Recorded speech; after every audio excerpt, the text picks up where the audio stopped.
Hello and welcome to Good Morning DRC TV.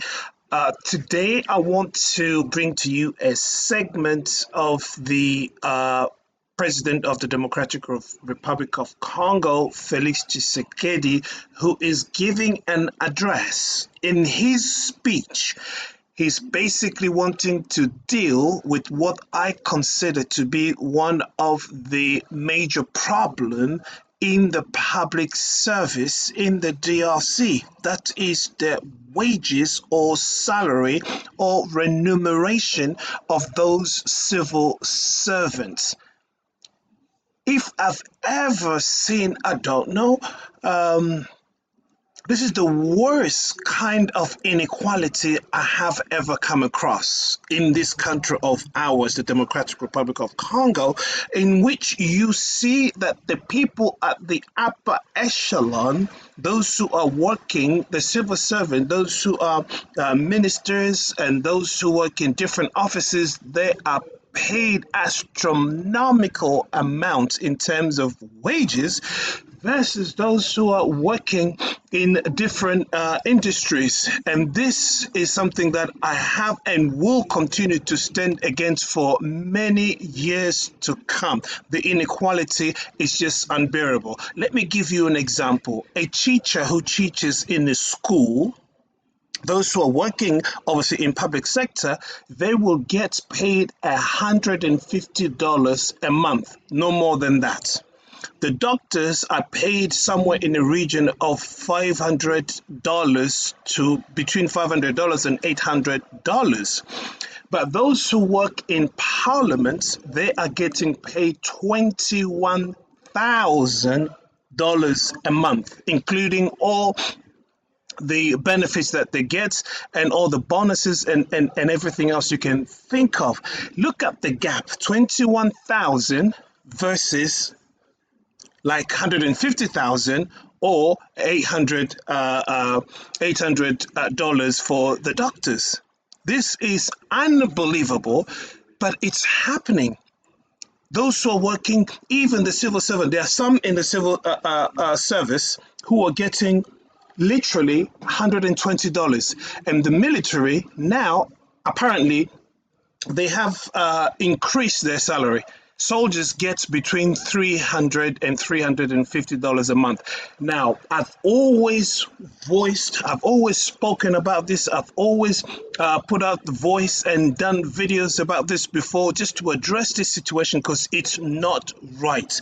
But today, I'm happy to say that the president has taken the initiative after many people have spoken about it. He's taken the initiative to open a round table so that things can be put right. So now they're going to discuss, and I hope it is not only a talk or a policy matters that never gets to be implemented, but as he would have promised, or he's promising that he will pay particular attention to this so that it is actually implemented in a short space of time. So I'm going to play you this clip. It's not long. It's only about 8 minutes long, and you will hear it. Obviously, I will have to put it into English for you because he is speaking in French. So I'll play the clip for you, and I will put it in English as I said. So just bear with me 1 second, and I'll do this for you now. Right, so here we go. Let me see if I can do this magical thing, and then we'll get started right here. Okay, let's bring it back. Okay, here we go. Honorable President of the National Assembly, represented here today, Honorable President of the Senate, Madam Prime Minister, Head of Government, Minister President of the High Council of the Judiciary, members of the High Council of Judiciary, Mr. President of the Economic and Social Council, President of the Institution Supporting Democracy, honorable members of Parliament and senators, ladies and gentlemen, members of the government, ladies and gentlemen, heads of the Republic's constitutional bodies, ladies and gentlemen, Secretary General, Inspector General, and Director General of the Public Administration, Mr. President of the National Interprofessional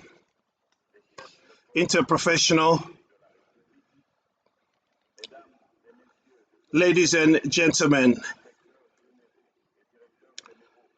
it is with deep conviction and unwavering commitment that I address you today on the occasion of the official launch of the work to develop a new salary policy for the public servants in our beloved Democratic Republic of Congo.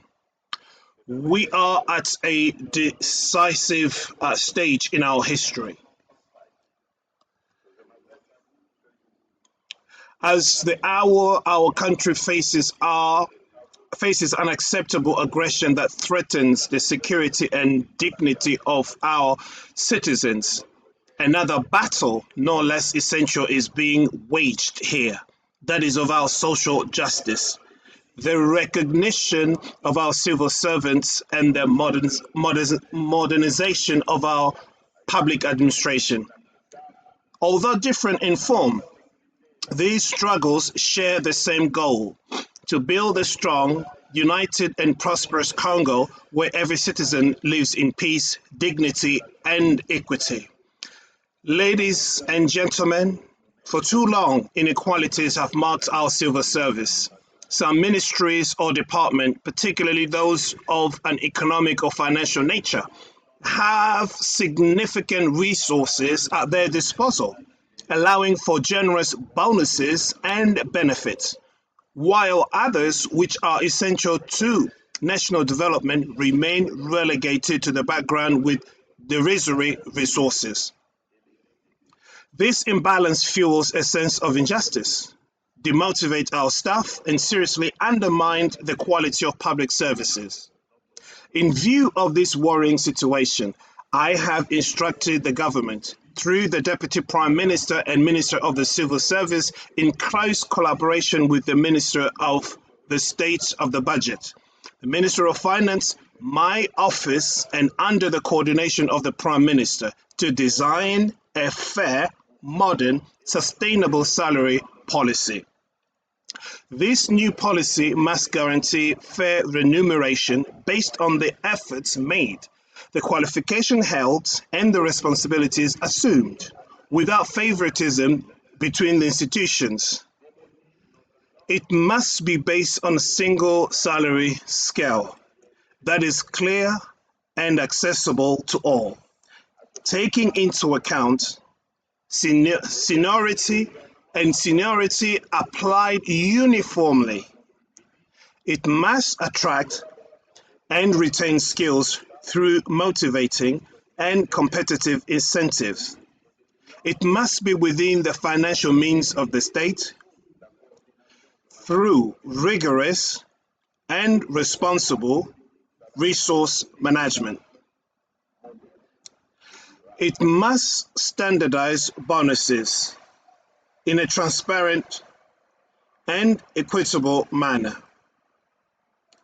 avoiding excessive disparities between ministries or public services.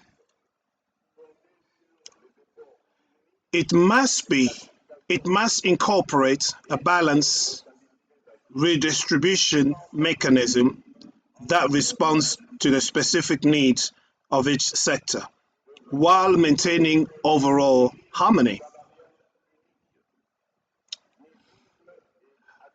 Finally, it must establish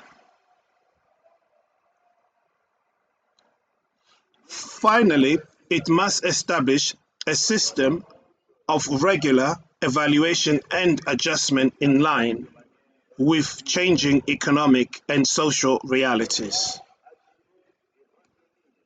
By adopting such a policy, the Democratic Republic of Congo will be able to strengthen the motivation of its public servants, improve the quality of services, and ensure the effective implementation of its development programs.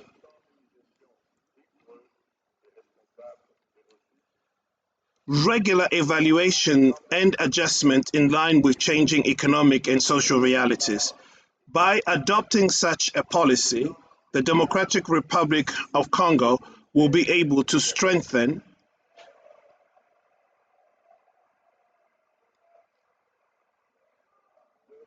By adopting such a policy, the Democratic Republic of Congo will be able to strengthen the motivation of its public servants, improve the quality of services provided, and thus contribute to the construction of a state.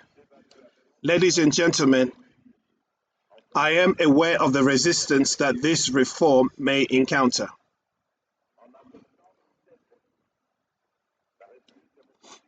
Special interests and networks entrenched in the status quo will undoubtedly try to slow down this beneficial process. It is time.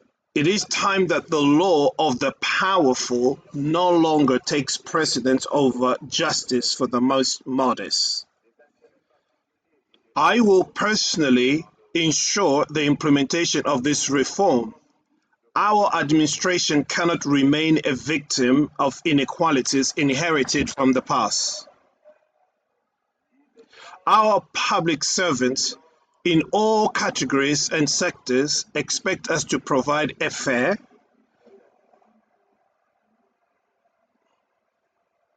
transparent, modern, and efficient system. I have full confidence in your skills.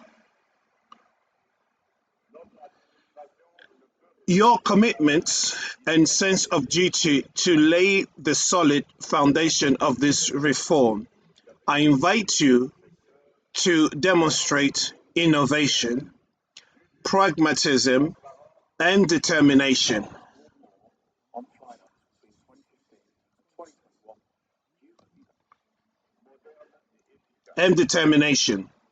Every sector and every public service is called upon to cooperate fully and provide all the information necessary to ensure the success of this mission. This reform is not merely an administrative necessity, it is a moral and social imperative. It reflects our desire to build a fairer, more efficient, and more humane state. By launching this work today, we are laying the foundation for a better future for every Congolese citizen. We are laying the foundation for a better future for every Congolese citizen. With these words, I officially open the work on the new salary policy for civil servants in the Democratic Republic of Congo. I wish you every success in this historic mission. Long live civil service reform. May God bless the Democratic Republic of Congo. Thank you. It is right here that I want to comment and just basically add to this that this could not have come at a better time.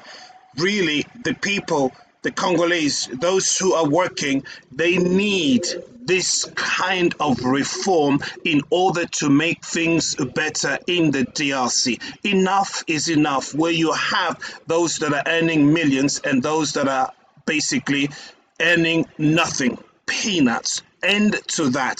So this is what I had for you today. Please let me know in your comments what you think about this, and I will certainly bring about more topics as things unfold in the DRC. Thank you for watching. Stay tuned.